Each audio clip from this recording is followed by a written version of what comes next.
Hello friends, welcome to Beginner's Kitchen with Koki. இன்னைக்கு நம்ம சேனல்ல என்ன ரெசிபி பார்க்க போறோம்னா முட்டை கலக்கி எப்படி செய்யுதுன்னு பார்க்க போறோம். ரொம்பவே ஈஸியா செய்யலாம் இந்த டிஷ். நம்ம ஹோட்டல்ல தான் போய் சாப்பிடணும்னு கிடையாது. நம்ம வீட்லயே சாப்பிடலாம், செஞ்சு சாப்பிடலாம். வாங்க இந்த ரெசிபி எப்படி செய்யுதுன்னு பார்க்கலாம் வாங்க. பாருங்க இப்போ வந்து நான் 2 முட்டை எடுத்துர்க்கேன் இதுக்கு. கொஞ்சமா மட்டன் சேர்வா எடுத்துர்க்கேன். இப்போ ஒரு பவுல்ல வந்து இதெல்லாம் mix பண்ணிக்கலாம். இப்போ ஒரு பவுல்ல 2 முட்டை உடைச்சு ஊத்திக்கலாம்.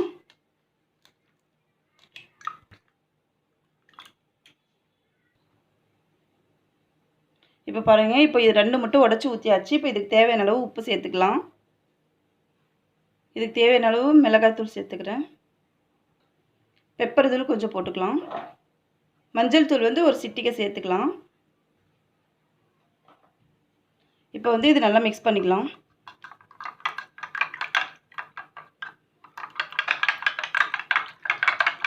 இப்போ இது நல்லா mix ஆயிடுச்சு. இதலவே நம்ம வந்து மட்டன் சேர்வா எடுத்து வச்சிருக்கேன் நான்.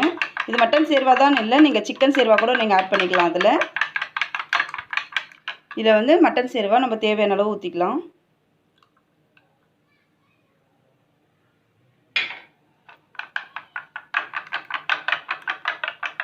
பாருங்க இது இன்னும் கொஞ்சம் மட்டன் சேர்வா சேர்த்துக்கிறேன் நான். உங்களுக்கு எவ்வளவு தேவையோ அந்த அளவு ஊத்திக்கோங்க. நான் வந்து இதுல 1/2 கப் எடுத்துட்டேன். 1/2 கப் அளவுக்கு நான் சேர்த்துக்கிறேன் அதுல. பாருங்க இப்போ இது ரெடி ஆயிருச்சு. இது mix பண்ணியாச்சு. இப்போ வந்து நம்ம ஸ்டவ்ல தவா வச்சு சூடு பண்ணிக்கலாம். பாருங்க இப்போ தவா சூடு ஆயிடுச்சு. இதுல கொஞ்சமா எண்ணெய் விட்டுக்கலாம்.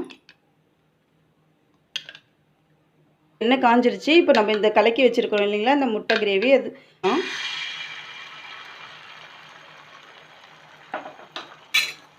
தீ வந்து கொஞ்சம் கம்மி பண்ணிக்கோங்க. இது வந்து ரொம்ப வேக கூடாது. உடனே நம்ம கொஞ்சம் ஒரு 2 மினிட்ஸ்லயே நம்ம கலக்கி விட்டுறணும் இந்த மாதிரி. அப்பதான் உங்களுக்கு கலக்கி கரெக்ட்டா வரும்.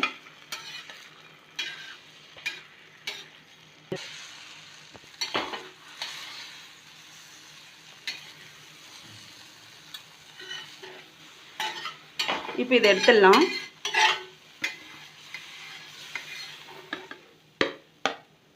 பாருங்க இந்த மாதிரி வந்திருக்கு பாருங்க கலக்கி. இப்போ இன்னும் அவ்வளவுதாங்க, ரொம்பவே ஈஸியா செஞ்சாச்சு நம்ம முட்டை கலக்கி. இது நீங்க கண்டிப்பா வீட்ல ட்ரை பண்ணி பாருங்க. ட்ரை பண்ணிட்டு எனக்கு கமெண்ட் பண்ணுங்க, லைக் பண்ணுங்க, ஷேர் பண்ணுங்க, மறக்காம Subscribe பண்ணுங்க. இன்னொரு நாள் இன்னொரு ரெசிபில பார்க்கலாம். Thank you.